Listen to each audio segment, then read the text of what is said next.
بسم اللہ الرحمن الرحیم۔ اگر تم راہ حق کے مسافر بننا چاہتے ہو تو اپنے آپ کو عاجز بنا لو، جیسے راکھ اور دھول۔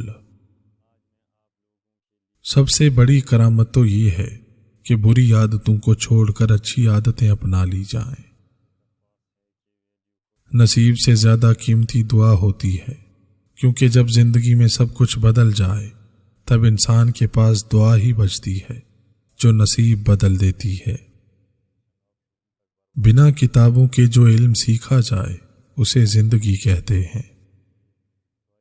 کوئی کتنی ہی ناانصافی کر لے، آخرت میں انصاف تو اللہ تعالیٰ نے ہی کرنا ہے جو سب سے زیادہ انصاف کرنے والا ہے۔ اگر چاہتے ہو کہ اللہ تعالیٰ تم سے خوش رہے تو یہ 4 کام کر لو۔ اللہ کی نافرمانی سے بچو، اچھی رائے دو اور اچھی گفتگو کرو، میانہ روی اختیار کرو۔ جو لوگ شدت غم میں رب کی رضا کا مزہ ڈھونڈ لیتے ہیں وہ تا حیات مزے میں رہتے ہیں۔ کبھی کبھی دعا بہت جلدی قبول ہو جاتی ہے، لیکن ہم شکر کرنے کی بجائے یہ بول دیتے ہیں کہ کاش کچھ اور مانگ لیا ہوتا۔ کہتے ہیں جب اللہ کسی سے ناراض ہوتا ہے تب وہ اسے اپنے سے غافل کر کے کسی ایسی چیز کی طلب میں لگا دیتا ہے جو اس کی قسمت میں نہیں ہوتی۔ جب تم دنیا کی مفلسی سے تنگ آ جاؤ اور رزق کا کوئی راستہ نہ نکلے تو صدقہ دے کر اللہ سے تجارت کر لیا کرو۔ خوبصورتی کا تعلق نظر سے کم اور دل سے زیادہ ہوتا ہے۔ اللہ تعالیٰ کا دربار نا امید ہونے کا دربار نہیں ہے۔ 1,00,000 مرتبہ بھی اگر توبہ ٹوٹ جائے تو پھر بھی اللہ تعالیٰ سے رجوع کرو۔ تمہارا بہترین دوست تمہارا اللہ ہے جو بغیر کچھ کہے تمہارے حال سے واقف ہے۔ آپ کی قسمت کا لکھا آپ سے کوئی نہیں چھین سکتا، کیونکہ رب نے لوگوں کو آپ کے مقدر تک رسائی نہیں دی۔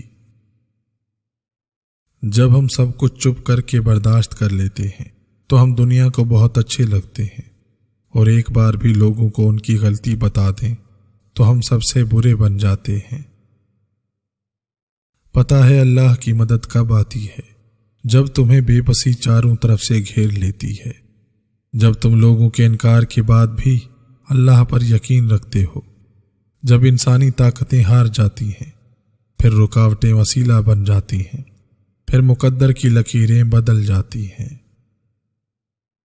دلوں میں اللہ بستا ہے، اسے سیاہ مت ہونے دو، ورنہ جب مہر لگ جائے تو انسان کچھ بھی سوچنے سمجھنے کی صلاحیت کھو دیتا ہے اور گمراہی کی طرف چل پڑتا ہے، اور گمراہی کا راستہ یقیناً بہت برا راستہ ہے۔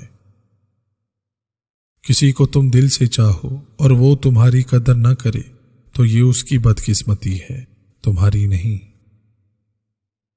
لوگ ہماری زندگی کا ایک ورق پڑھ کر پوری کتاب خود ہی لکھ لیتے ہیں۔ سب کا وقت آتا ہے، بس وقت آنے میں وقت لگتا ہے۔ بات چھوٹی ہو یا بڑی تمہارے پاس امانت ہوتی ہے، اور جو کسی کی بات تم سے کہے وہ خود بھی معتبر نہیں ہے، کیونکہ اس نے غیبت کی۔ انسان اعلیٰ تب بنتا ہے جب اس کا پڑھا ہوا علم اس کی عملی زندگی کا حصہ بنتا ہے۔ جن کی تربیت میں کمی رہ جاتی ہے وہ پھر ساری عمر لوگوں پر تہمت، کردار کشی، تانا زنی، تعصب پھیلانے اور سکون برباد کرنے میں لگے رہتے ہیں۔ ایسی غربت پر صبر کرنا جس میں عزت محفوظ ہو اس امیری سے بہتر ہے جس میں ذلت اور رسوائی ہو۔ دوسروں کو نصیحت کے پھول دیتے وقت خود ان کی خوشبو لینا مت بھولنا۔ اپنی ذات کے اندر ایک ایسا انسان ڈھونڈو جو صرف اپنے لیے ہی نہیں دوسروں کے لیے بھی جینا جانتا ہو۔ سچی محبت کبھی ختم نہیں ہوتی، کیونکہ حقیقی محبت کی کوئی انتہا نہیں ہوتی۔ اگر زندگی کو سمجھنا ہے تو پیچھے دیکھو، اور زندگی کو جینا ہے تو آگے دیکھو۔ کچھ لوگوں کو ہم عزت دینا چاہتے ہیں، مگر وہ اپنے رویے سے ثابت کر دیتے ہیں کہ وہ اس کے مستحق نہیں۔ اگر رزق عقل اور سمجھداری سے ملتا تو جانور اور بے وقوف زندہ ہی نہ رہتے۔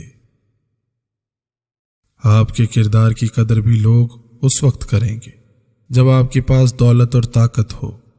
غریب کتنا ہی خوش اخلاق ہو، لوگ اس کے اخلاق کو اس کی مجبوری سمجھتے ہیں۔ اگر تمہیں راستے بند نظر آئیں تو وہ تمہیں ایسا پوشیدہ راستہ دکھا دے گا جس کے بارے میں تو جانتا ہی نہیں ہوگا۔ اگر بات کرنا چاندی ہے تو چپ رہنا سونا ہے۔ کسی جاہل کے ساتھ تخت پر بیٹھنے سے اچھا ہے کسی عالم کے ساتھ زمین پر بیٹھ جائیں۔ جس نے علم حاصل کیا اور عمل نہ کیا وہ اس آدمی کی مانند ہے جس نے ہل چلایا اور بیج نہ بکھیرا۔ ہر انسان سکون کی تلاش میں ہے کسی دوسرے کا سکون برباد کر کے۔ جس پر دنیا کی محبت غالب ہوتی ہے وہ اہل دنیا کا غلام ہوتا ہے۔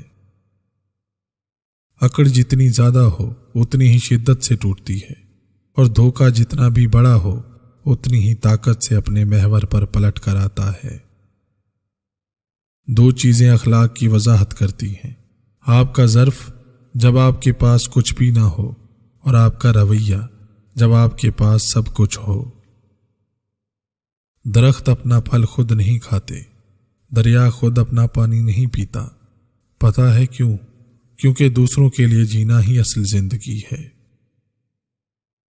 دنیا میں شاید ہی کوئی ایسا آدمی ہو جو بلند منصب پر فائز ہو کر، مست خواہشات کے پیچھے چل کر، درماندہ اور بدکاروں سے مل کر نادم نہ ہوا ہو۔ ہوں گی تمہارے پاس زمانے بھر کی ڈگریاں، گھر پر رکھا قرآن نہ پڑھ پاؤ تو ان پڑھ ہو تم۔ سادگی حاصل کرنا ایک مشکل چیز ہے۔ دو ایسی غذائیں جو جسم کو طاقتور اور خوبصورت بناتی ہیں: صبح ناشتے میں شہد، رات کو ابلا ہوا انڈا۔ بعض اوقات صحت دوائیوں سے نہیں ملتی، کبھی کبھی یہ ذہنی، دلی اور روحانی سکون سے ملتی ہے۔ یہ ہنسنے ہنسانے اور پیار و محبت سے بھی ملتی ہے۔ جو لوگ شدت غم میں رب کی رضا کا مزہ ڈھونڈ لیتے ہیں وہ تاحیات مزے میں رہتے ہیں۔ انسان کو اچھی سوچ پر وہ انعام ملتا ہے جو اسے اچھے اعمال پہ بھی نہیں ملتا، کیونکہ سوچ میں دکھاوا نہیں ہوتا۔ جس گھر میں پرندوں اور کیڑے مکوڑوں کو رزق ملتا ہے، اللہ تعالیٰ اس گھر میں کبھی بے رزق کی کمی نہیں ہونے دیتا اور بے شمار دولت دیتا ہے۔